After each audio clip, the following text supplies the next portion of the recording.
ఆశాభంగం. నేడే చూడండి బాబు, నేడే చూడండి. రామ భీమాంజనేయ యుద్ధం. ఏమి నాటకం ఏమిటో, స్టేజ్ మీద ఆర్టిస్టులు లేరు, స్టేజ్ ముందు ఆడియన్స్ లేరు. ఏం చేయాలో ఏమిటో.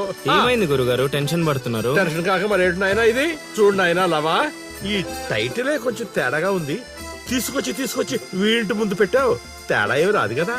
గురుగారు మీ పర్ఫార్మెన్స్ చూశాక కాశీగడ చప్పట్లు కొట్టాలి, జనాలు ఈలలేయాలి. ఇక టైటిల్ అంటారా? రవీంద్ర భారతిలో గత 5 ఏళ్లుగా ఇదే నాటకానికి ఫస్ట్ ప్రైజ్ వస్తుంది. మీకు తెలుసా? అవునా? నిజమా? నేను ఎక్కడ వెళ్ళలేదే. అవి హైదరాబాద్ లో జరుగుతాయి కదండి, ఈ ఊరు రావడానికి కొంచెం టైం పడుతుంది. ఓహో, అవును.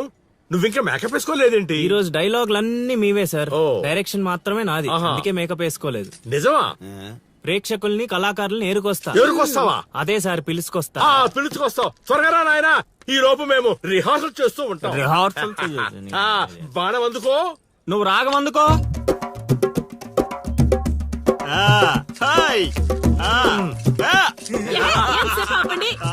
కొట్టుకుంటే లేకపోతే కూసండి. నాకు కూడా చాలా చిరాగ్గానే ఉంది. ఎక్కడ వీళ్ళు? ఎవరు వీళ్ళు? వీళ్ళు కూడా మనలాంటి గులాకారులే గురుగారు. ఓహో, ఏం జరుగుతోంది నాయనా? యుద్ధం. యుద్ధమా? సిద్ధమేరామా నాయనా ఆయుధాలు జాగ్రత్త నాయనా, దెబ్బలు తగులుతాయి. ఇవే కదా. సరే అలాగే. రే హార్మోని వస్తావేంట్రా? వాయించో. ఓకే గురుగారు.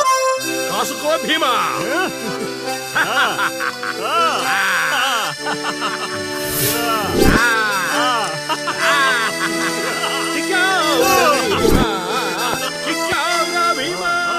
ఏం జరుగుతోంది నాయనా? యుద్ధం. రేయ్, నోటికి మాట లేదు, కంటికి చూపు లేదు. దీనికోసమారా నన్ను ఊరు నుంచి తీసుకొచ్చారు? కూర్చునే క్యారెక్టర్ ఇచ్చారు, ఆడి వరకు సంతోషించు. ఓడిపోయాను. గెలిచారు. ఏం జరుగుతోంది నాయనా? కిరీటం పడిపోయింది, నేను గెలిచాను.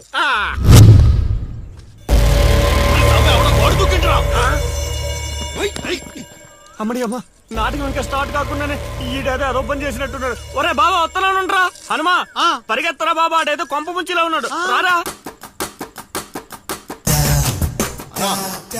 గోడ దుక్కున్నాడనా? మీరేంటి సార్ ప్రతిసారి నన్నే తగులుకుంటారు? ఏంట్రా కథ? నా ఇంటి చుట్టూనే తిరుగుతున్నావు. మొదటి నుంచి నీ మీద నాకు అనుమానంగానే ఉంది. అనుమానమా? అమ్మా మహాతల్లి, నీకింతకు ముందు చెప్పాను, ఇప్పుడు చెప్తున్నాను. నా పేరు లవుడు, నేను పగటి వేషగాడిని. ఏదో మా హనుమంతుడు తప్పిపోతే వాడిని వెతుక్కుంటూ వచ్చానంతే. కావాలంటే మా నాటకాల సెటప్ కూడా మీ ఇంటి ముందే వేసాం, చూడండి. ఏమండి గురుగారు, ఏక్ బార్ ఇద్దరు ఆహో. అమ్మని అమ్మ, వీడింటి మళ్ళీ గుంపులో ఉన్నాడు. నన్ను నమ్మండి అమ్మా. అమ్మా నమస్కారం అమ్మా. నువ్వేంటి మళ్ళీ ఇక్కడ? సార్, మన హనుమంతుడు తప్పిపోతే వచ్చాను గురుగారు. హనుమంతుడు తప్పిపోయాడా? ఎక్కడరా హనుమంతుడు? అవును కదా, తప్పిపోయాడు హనుమంతుడు.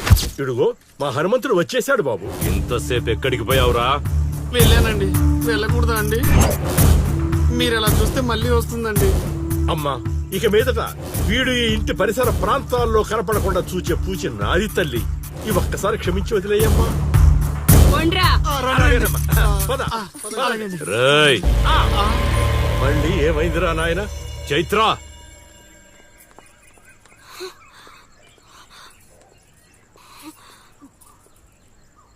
ఎవరో తెలుసా? తెలుసు. ఎలా తెలుసురా? ఎలా తెలుసేంటి సార్, మీ భార్య ఊరు మొత్తానికి తెలుసు. ప్రత్యేకించి నాకు తెలవడానికి ఏముంటది? కాశీ ఆనొదిలే.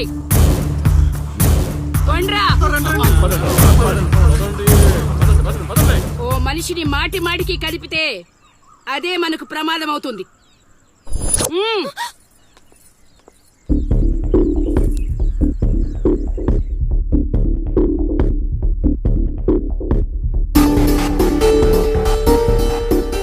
అమ్మో, ఎక్కడైనా ఊర్లో ఒకరో ఇద్దరో తేడాగా ఉంటారు. ఈ ఊరేంటో ఊర్లో ఉన్న మనుషులంతా తేడాగా ఉన్నారు. బతికుంటే బల్సాగు తిని బతకచ్చు. వెళ్ళిపోదాం పదలుడు. నేను రాను మావయ్య. ఒరే అల్లుడు, ప్రేమ కోసం ప్రాణాలు ఇవ్వడం అనేది సినిమాల్లో చూడడానికి బానే ఉంటది, రియల్ లైఫ్ లో కాదురా. నా మాట వినరా? తను నన్ను ప్రేమిస్తుందో లేదో తెలియకముందే ప్రాణాలకు తెగించాను. ఇప్పుడు తను నన్ను ప్రేమిస్తుందని తెలిసాక ప్రాణాలు పోతున్నాయని పారిపోమంటావా? నేను చైత్రకు చెప్పాను మావయ్య, ఈ ఊరంటూ దాటితే తనతోనేనని. ప్రేమ కోసం ప్రాణాలు ఇవ్వడానికి నువ్వు సిద్ధపడ్డావు. స్నేహం కోసం అంతకు మించి చేయడానికే మేమంతా నీతో ఉన్నాం రా. కానీ ఇప్పుడు పరిస్థితి కాదు బావా. మన ప్రయత్నం మనం చేశాం సీను. మనం ఎవరో వాడికి తెలియదు కాబట్టే ఇంకా ప్రాణాలతో ఉన్నాం. మనం చైత్ర కోసం వచ్చామని తెలిస్తే శవాల్గా మిగులుతాం. వెళ్ళిపోదాం. ఏం జరుగుతుందిరా ఇక్కడ? అది కాదు గురుగారు. సీను, నన్ను వెధవని చేసినందుకు నేను బాధపడటం లేదయా. వీళ్ళు చెప్పేది కూడా విను. వాడికి ఈ విషయం తెలియడానికి ముందే మీరందరూ ఇక్కడి నుంచి వెళ్లిపోవడం మంచిది. ఎక్కడికి వెళ్తారండి? ఎక్కడికి వెళ్ళమంటున్నారు? మీ అక్క కూతురు వాడి వల్ల చనిపోయినా మీరు వాడిని ఏమీ చేయలేకపోయారు. చైత్ర వాళ్ళ అమ్మ నన్ను వాడి నడు రోడ్డు మీద నరికేసినా సరే వాడిని ఎవరు ఏమీ చేయలేకపోయారు. ఇప్పుడు ఆ అబ్బాయి తన కోసం ఏదో చేస్తానంటున్నాడుగా, చేయనివ్వండి. వాళ్ళ కోసం మనం ఏం చేయగలమో అది చేద్దాం. చూడు సీను, రేపు మన ఇంట్లో పూజ ఉంది. చైత్రాన్ని ఇక్కడికి తీసుకొచ్చే బాధ్యత నాది. ఆ తర్వాత ఏం చేయాలో నువ్వు ఆలోచించుకో.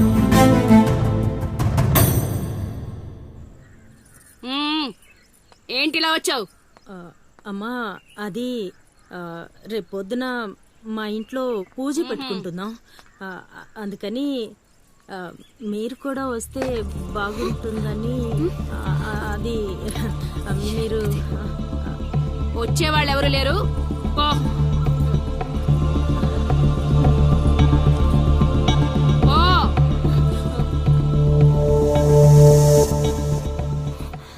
పెట్టావు కదా.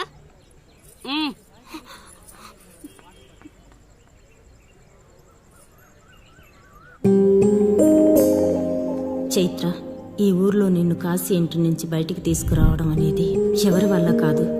అంత ధైర్యం కూడా ఎవరు చేయలేరు. నీకున్న ఒకే ఒక ఆధారం సీను. ఎందుకంటే అతనికి నువ్వంటే చాలా ఇష్టం. నీకోసం తన ప్రాణాలైనా ఇస్తాడు. రేపు మా ఇంట్లో పూజ ఉంది. నువ్వు అక్కడి నుంచి బయటికి రావడానికి ఇదొక్కటే మార్గం. నువ్వు వస్తావని ఆశిస్తున్నాను.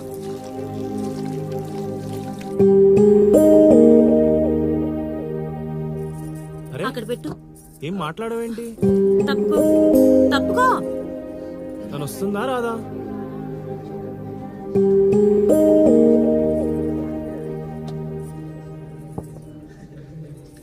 అరే,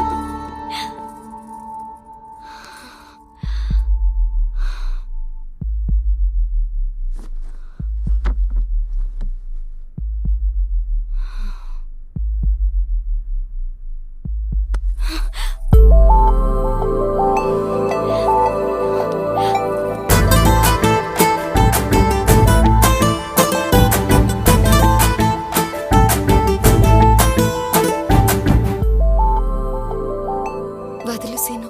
పట్టుకున్నది వదలడానికి కాదు, ఒక్కసారి వదిలినందుకే ఇక్కడ దాకా వచ్చాను. మరెందుకు వచ్చాను? అక్క చెప్పింది నిన్ను నమ్మొచ్చని. అక్క చెప్పిందని నమ్ముతున్నావా? నేను ప్రేమించాను కాబట్టి నమ్ముతున్నాను.